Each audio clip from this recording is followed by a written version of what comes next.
All right, we're recording now. So, Carmel Murphy, welcome to my interview series, Ignite Your Passion, Women Living on Purpose. And I'd like to say that I'm running a challenge launching on August the 17th in this group for women to step up and find their purpose and passion. So what I found over the last 3 years in talking to women about applying for grants was that they all had a passion and a purpose. And if they put form and function around it, that is, if they wrote it down, put their mission, and actually wrote a budget, then it comes true, that you can make it happen.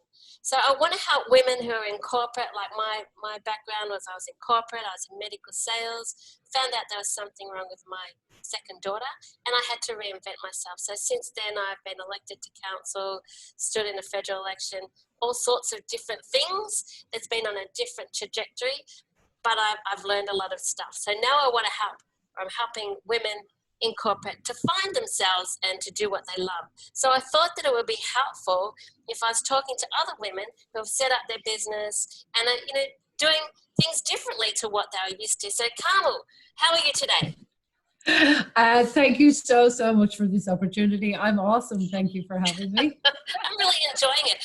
So tell us a little bit about you and your business.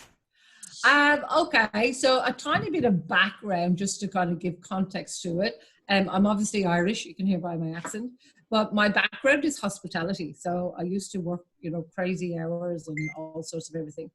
And worked my way up to high management in it. And then I went into recruitment as a state manager of recruitment. Now, when I look at that to what I do now, like I'm sitting at home. Basically, I'm sitting at home. I'm doing this interview with you, the flexibility. So I help people really harness their message in a way that it is the right message for the right person at the right time. So in business, it's really touching into who it is that you're talking to and how you talk to them so that you can get your message across. So all things marketing, copywriting, video. It's so important to get your message out. I'm just making a note so that when I post to YouTube that I put the right things out there. So you're about messaging, so communication and copywriting. Because, what I see a lot is women, they set up a business, and they don't have the right message. They're usually talking about what they do rather than the problem that they solve. Yeah, absolutely. And look, we know a lot when you come to a certain age. I think you see through a lot of the bull. But if you're doing any kind of networking at all, we're taught to do this elevator pitch. And oh my goodness, and it's I, you're so right. It's like, this is what I do. And it's like, nobody really bloody cares. And the other people sitting around that table, 90% of them won't hear what you say because they're so nervous about what they're going to have to say. Yeah. It's my turn. Oh my God, there's two more people. What am I going to say?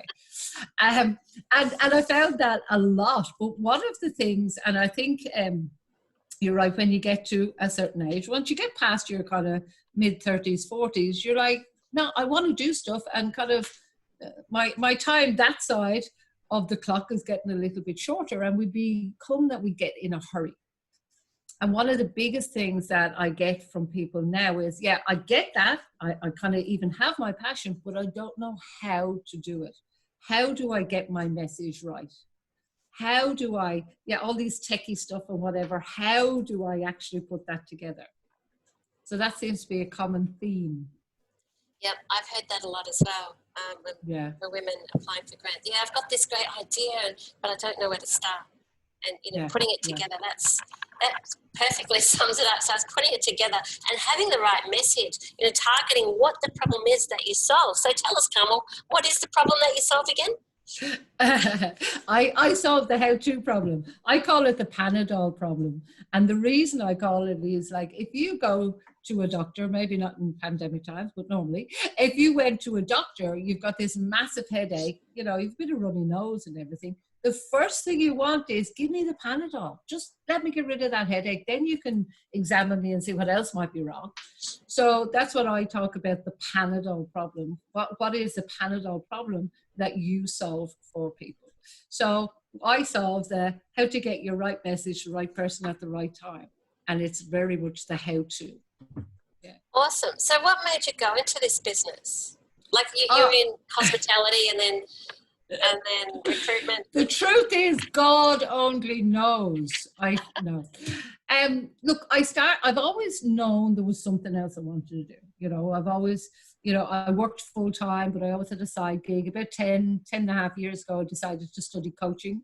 I thought, oh, I love working with people. I'm going to make lots of money doing this. The truth of it was, I didn't know how to. I had never been an employer before. I'd always been an employee. So I struggled for a lot of years of the into work, out of work. I'm going to leave work and then I'm going to come back. So I never kind of really did it. My initial, what I did was with this coaching skill and NLP, and I did all sorts of everything, was to actually work within leadership and teams. So basically at the hospitality industry, because that's where I could see the gap, because I knew it so well. And I did speaking gigs for chefs. I did all sorts of everything. But after a while, I discovered they really don't have money. And I went, well, besides that, what is it that's missing? And over time, I kind of went down a few rabbit holes. And I went, hang on, there's a lot of people in my situation that are coming out and finding that they can't get their message right. So therefore, they're doing what I did, the in and out of work, the back and forth, the I'm not good enough. How can I do this? How did I think that I could possibly do this?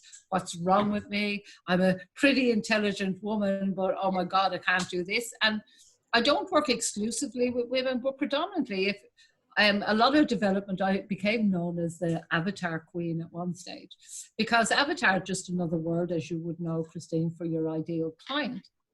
And when you get really specific on who that is that you help the most, your message starts becoming clearer and clearer. Like my avatar is like, her name is Mary. She's like my best buddy.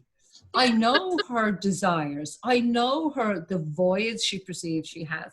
And most importantly of all is I know the story that she has around it. So it started as I started to develop and understand this, and I work closely with a mentor all the time too, that I started to realize one of my skills was how to be able to develop rapport and trust really easily. So it's like, oh, okay. So people started coming to events. It's like, well, how do you market the events? It's like, oh, okay. I thought that was easy. I thought everyone knew it, because building relationships was quite easy for me. So that's how it's kind of morphed into where it is now. It's the touch points. It's the relationship. It's getting that message. Like I've got a meetup on in next week. And I mean, I've already got 60 people registered for it. Now, Awesome. A few years ago, it was 5 people. It was maybe 10 people. So people ask me, how are you doing that? And there is a strategy and way of doing it. So that's how it became marketing. And then it's the language you use, and obviously the video then on top of that, because everybody's using video at the moment. Look at where we're at right now. Yeah, and I'm coming down. I'm coming to you from severe lockdown, and you're in Perth, like 2 hours behind. I am really, seriously loving this. The connections and the information and the sharing, and I'm loving the building a community in my little group. And what you said about you did a coaching course. How many people have I heard that have done, me included, done coaching? Okay, I can go out and coach people now.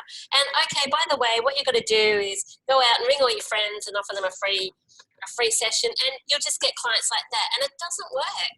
You really need It doesn't. And Christine, I went even deeper into it. I became a facilitator and a mentor for people who were learning coaching. So I became like, I did live coaching sessions. I would teach them how to coach. I knew the structure of it inside out and upside down, but still I couldn't make a full living out of it without, now some of it was my own stuff. And then of course some stuff happens in families and some deaths and all sorts of everything. But certainly I couldn't, for my blockages, whatever it was, make a living out of it. So that's a real gem there, though. When I was writing grants, I'd say, you need to be clear about what you do and niche down, or and helping them in business, you need to niche down, and they're like afraid to niche down because they're going to miss out on the market. And I clearly remember some people saying to me, "I want to help everybody all over Australia," and I'm like. No, you need to be clear, and the smaller you go, the better. I mean, it's the same with grants. It's the same with business.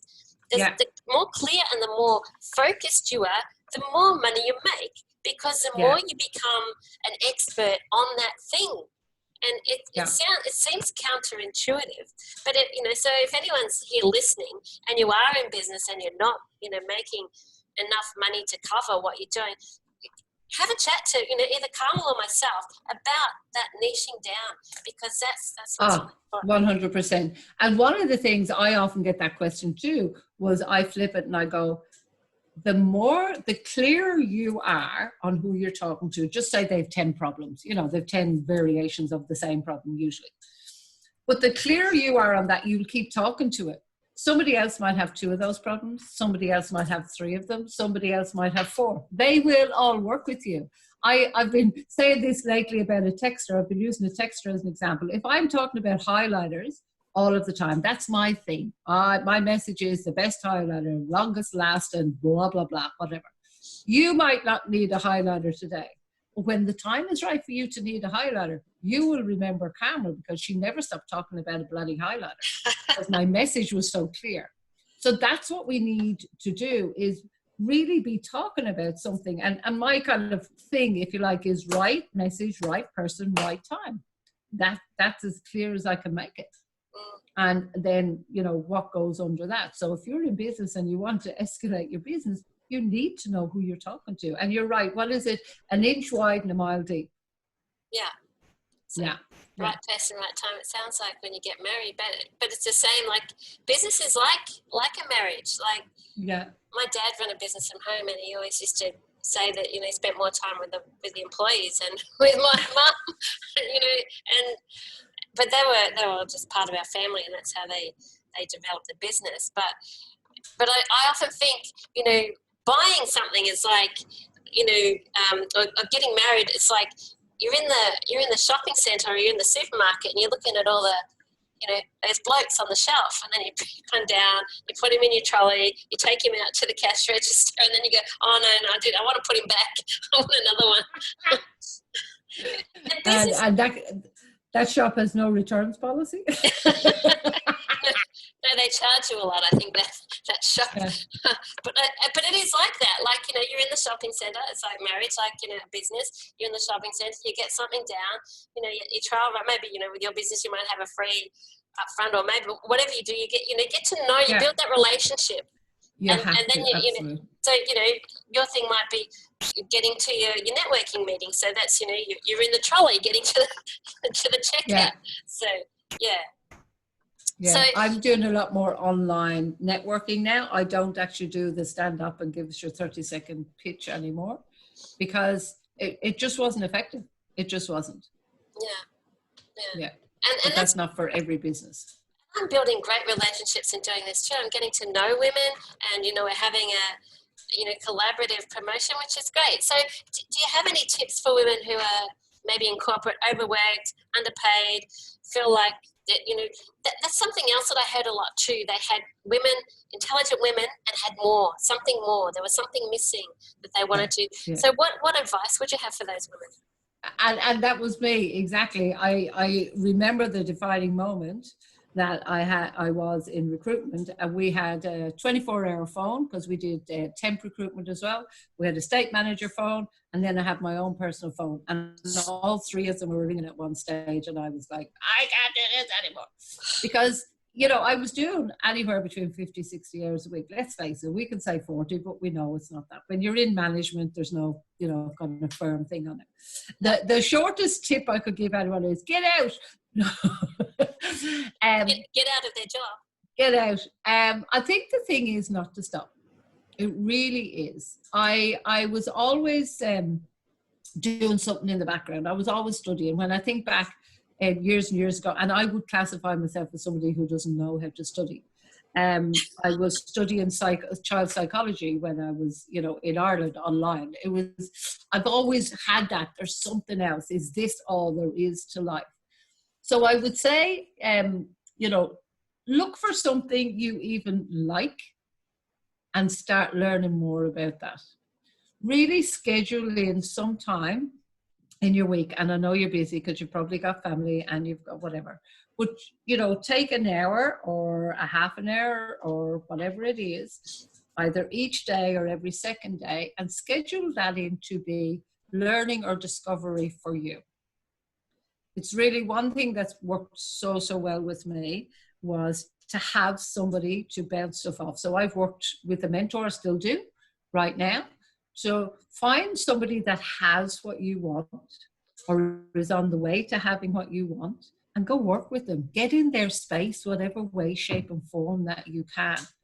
When I think back on it so many times, whether it was John D. Martini, John Assaraf, whoever it was, anything I went to, I ended up being a crew member for it down the track, just so I could keep getting into the environments all the time. So, you know, you may be feeling there's something else. Well, have a look at what you're good at. Yeah. For me, I was always good with people. So I was like, well, okay, now I went down the road of coaching, and whether it was their fault, my fault, who knows that I didn't, but I still use all those skills to this day. They're just now a tool in my toolbox. They're not something that I regret doing. They're a tool in my toolbox that I use right now. Yeah, so whatever it is don't stop. Yeah. I've done a lot of studies, and sometimes I think, oh, I've got too many courses. And I heard that. I started on this journey. I was running something called Women in Property for women investing in property, and there's a whole other. My ex left, and so that's why I had to kind of change. But I heard that saying, you are the average of the 5 people you hang around with. Yes. And so I thought, how can I hang around with more people that want to develop a business? And so that's how I got to where I was. And from doing that, I wrote my book with Natasha Denman, because I was hanging around with people in business, Natasha, Francis, and then, but I thought it was rubbish. I thought, nah, but I'll try it anyway. And then I joined a political party and I got elected to council, wrote my book, and I went, it really works. When I got elected to council and I was launching my book, and I looked around at all the people there, they were all in business or politics. And I went, it's true. It really works. So if you can find a way to be with or spend more time in that environment of where you want to be, that's big advice. And it's so much easier to do that now with all this online. A funny story about Natasha Denman, just while we're here. Natasha, I was actually Natasha's mentor in that coaching at one stage. It was so funny. I was actually her mentor. And then I look at her success now, which has been phenomenal. But again, she did coaching, but then she has used the skills in that to then identify. And listen, people, when you're listening to this, please know this. You may not know exactly what it is, and that's okay. Just take a step to what you even think it is, because you can always redirect. The worst thing is to do nothing, because people say to me, I'll just stay as I am. Well, you can't. You're either green and growing or you're ripe and rotten. There is no staying as you are. Well, there isn't, because we're always moving. Or ripe and rotten. I'm going to post that in the group. I love it. Natasha talked about that she was a life coach, and then she went into weight loss, and then she said it wasn't specific enough. So that's a really good example. And then she said lose the last 10 kilos, I think it was, and then she started the weekend retreats, and I was retreat number 4. So that is a progression, a very good example of a progression to get where you want to go. Yeah, and if you had have asked me, like even 5 years ago, hey Carmel, you're going to be running a business, marketing, copywriting, and video, I would have told you were off your rocker. Because it just wasn't something. But as things have evolved and changed like that, people are saying how. So I'm going, well, here's how. And if they're saying how, then more people need how. And it just evolves. So know that things may evolve to something completely different, but just start. Yeah, I really like that. You're either green and growing or ripe and rotten, so you're going to change. I'm going to post that. All right, thanks, Carmel. It's been fantastic to have you on today. And I'm sure that there's so many pearls of wisdom in that. So I hope that everybody who listens gets something out of it. But certainly something for everyone. So. Absolutely, my pleasure. And look, if any of your viewers would like to have a 30-minute call with me where we kind of identify what the one next step is for them, by all means, you can share my details, or they can private message me, and happy to do that. Yeah, sure. And don't forget, on the 17th of August, I'm launching a 5-day challenge of launch into your find your passion and live on purpose. So that's coming up Monday fortnight. So, all right, that's all we've got for now. All right, see you then. Bye from me, guys. Oh, sorry. Oh, hang on.